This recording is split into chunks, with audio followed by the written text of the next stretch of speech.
Olá, pessoal, sejam muito bem-vindos. Hoje a gente vai mergulhar fundo nos fundamentos da Ayurveda. Olá, vai ser uma conversa muito interessante. Nossa fonte principal aqui é o livro Ayurveda: A Way of Life, da doutora Vinod Verma.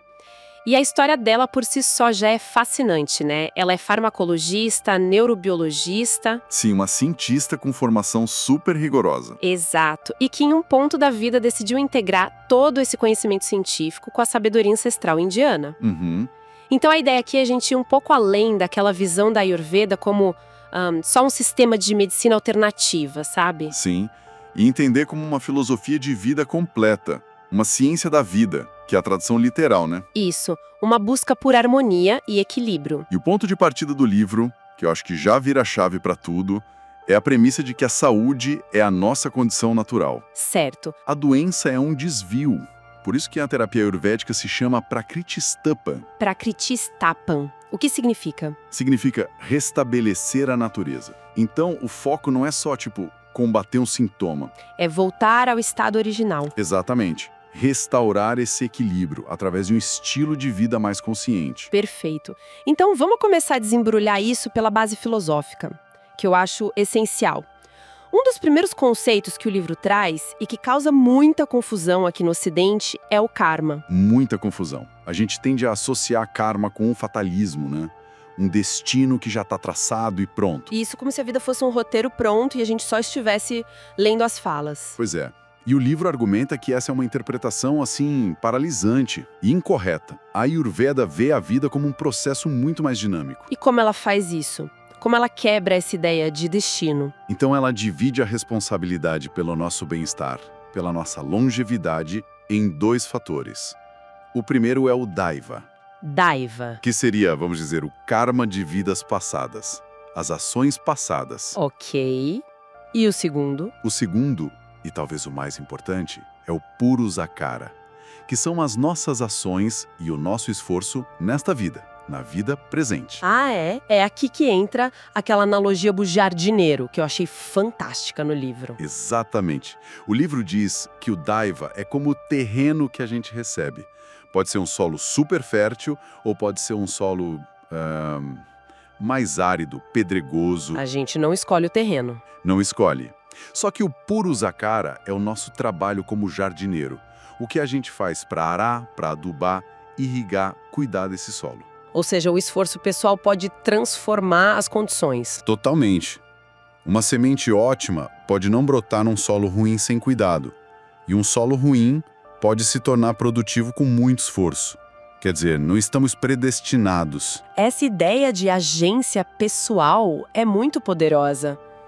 E o que eu acho fascinante é como essa filosofia se traduz, diretamente para a biologia do corpo, através da teoria dos três humores, os Tridosa. Sim, é a ponte perfeita entre o abstrato e o concreto.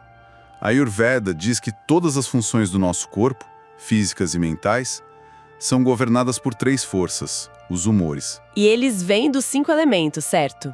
Éter, ar, fogo. Isso, éter, ar, fogo, água e terra. Vamos detalhar um pouco cada um? O primeiro é o Vata, que está ligado ao movimento. Perfeito. O Vata nasce da combinação de éter e ar. Pensa em tudo que se move no corpo. Respiração, circulação. Respiração, circulação, os impulsos nervosos, até a eliminação de resíduos. Tudo isso é governado por Vata. Em desequilíbrio. Pode gerar ansiedade, insônia, pele seca, gases. Entendi. Depois vem o Pitta. O livro associa ao elemento fogo. Exato. Pitta é o nosso fogo interno. Rege o metabolismo, a digestão, a temperatura do corpo, todos os processos de transformação. E quando o Pitta está em excesso? Aí pode se manifestar como inflamação, azia, irritabilidade, ou até uma mente muito crítica, muito julgadora. Certo. E por fim o Kapha, que é a combinação de água e terra. Isso. E o Kapha representa a estrutura, a coesão. É o que dá forma ao nosso corpo. Mantém as articulações lubrificadas, a pele hidratada. É a estabilidade. E o desequilíbrio dele leva a quê? Letargia, talvez? Exatamente.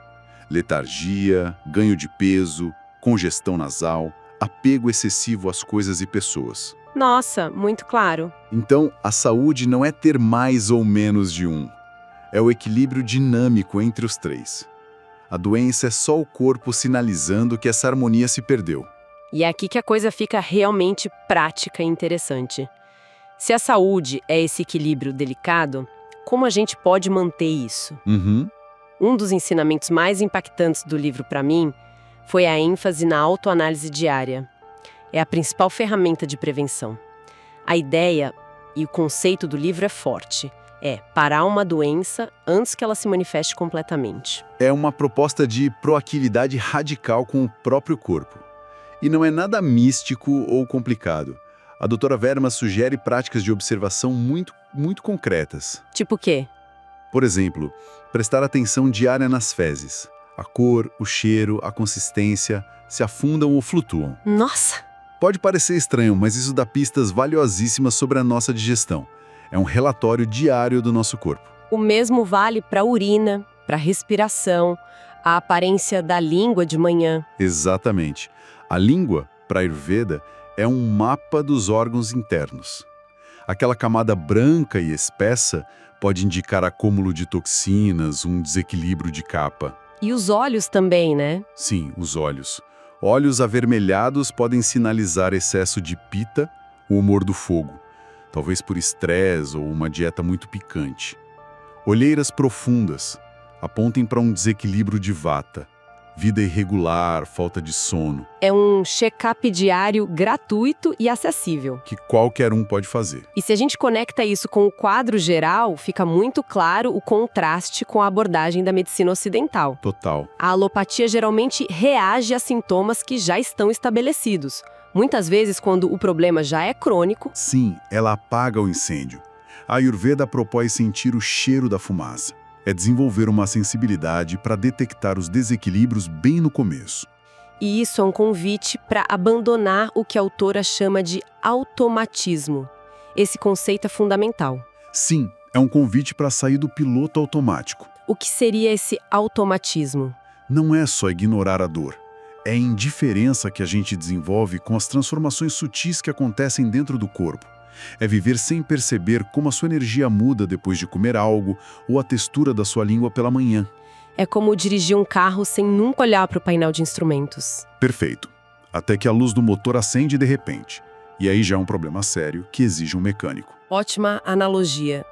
E essa desconexão interna que o automatismo gera parece ter um reflexo externo. O livro expande essa ideia para nossa relação com o ambiente, tratando o corpo como um microcosmo ligado ao macrocosmo. Sim, e o mais incrível é que essa não é uma ideia New Age. A autora cita Karaka, um dos sábios fundadores da Ayurveda, que há uns 2.500 anos fez uma afirmação que soa assim, incrivelmente contemporânea. Qual foi a afirmação? Ele disse que a causa raiz da desordem de tudo é a injustiça, ou adidharma. Que afirmação forte! É impressionante pensar que há 2.500 anos alguém já fazia essa conexão. Mas como ele ligava a injustiça moral à doença física? É uma cadeia de eventos de uma lógica impressionante. Karaka descreveu que a degradação moral, tipo líderes que governam de forma injusta, comerciantes que vendem produtos adulterados por lucro. Pessoas agindo com ganância. Isso. Tudo isso envenena o tecido social.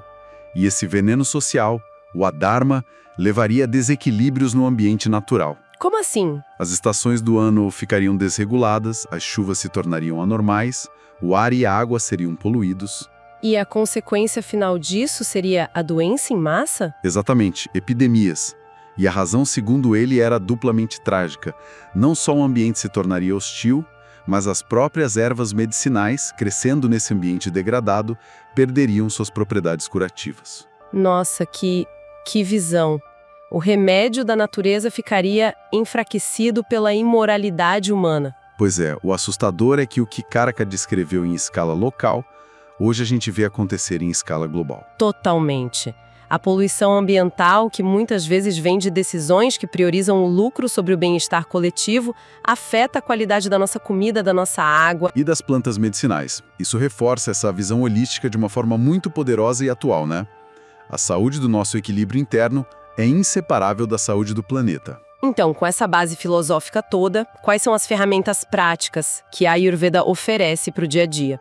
O livro é um verdadeiro manual sobre isso. Sim, ele é super prático. Vamos começar pela limpeza e purificação. O livro descreve rotinas diárias bem simples, como a limpeza da língua com um raspador, algo que muita gente já faz hoje, às vezes sem nem saber que é uma prática ayurvédica milenar. E o propósito não é só o hálito, né? É remover o acúmulo de toxinas e o excesso de capa que se depositam ali durante a noite. Isso melhora a digestão, a percepção dos sabores. O livro também menciona a limpeza das passagens nasais com água salgada, ou jaunete.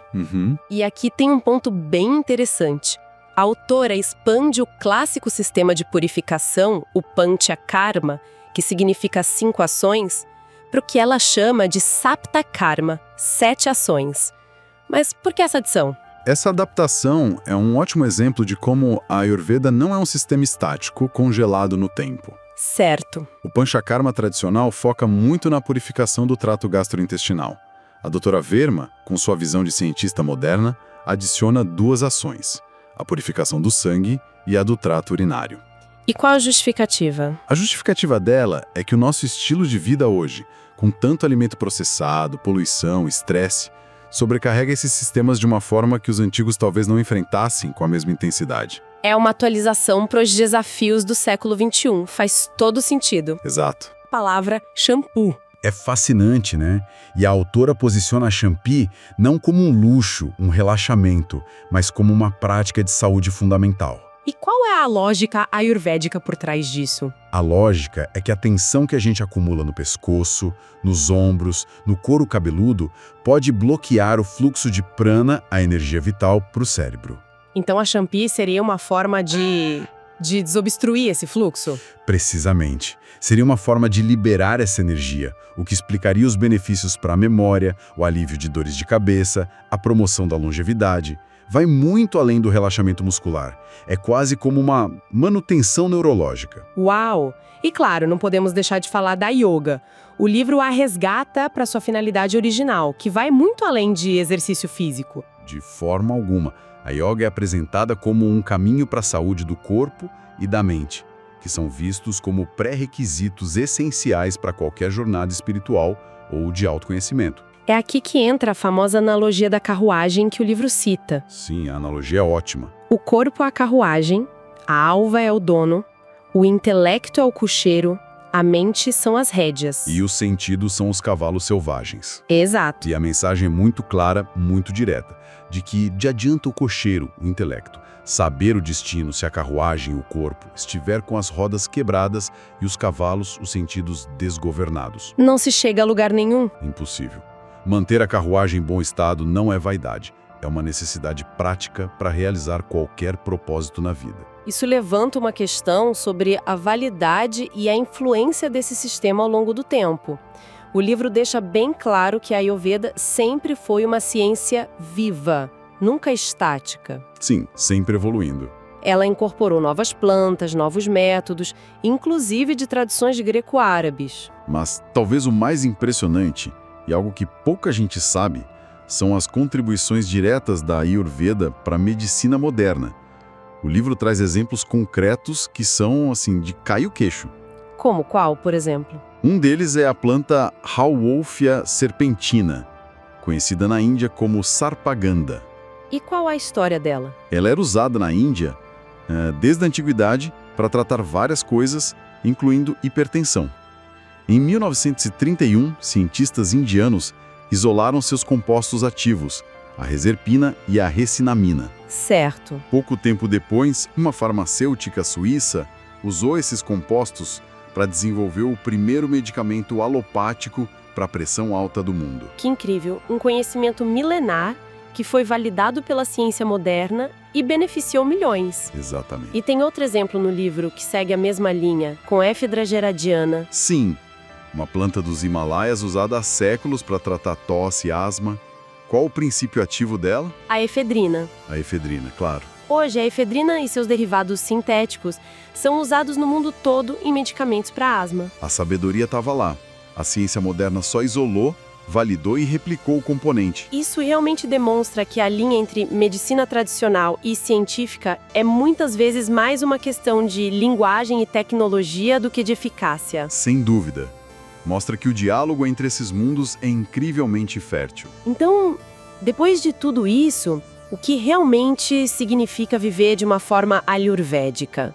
Se a gente pudesse destilar a mensagem central do livro, eu diria que a Ayurveda é um sistema que nos ensina a enfrentar a vida em vez de escapar dela. Boa definição. Ela nos dá ferramentas para buscar um equilíbrio que nos torna mais corajosos, mais conscientes, mais resilientes. A saúde não é o objetivo final, mas sim o alicerce sólido sobre o qual a gente pode construir uma vida com propósito. Perfeito. E para complementar essa ideia, tem uma citação no livro que, para mim, encapsula toda essa filosofia de uma forma muito direta e até meio desconcertante. Qual é? O mantra ayurvédico fundamental é: a primeira prioridade da vida é a própria vida. Parece óbvio, né? Quase trivial. Parece, mas aí vem a provocação.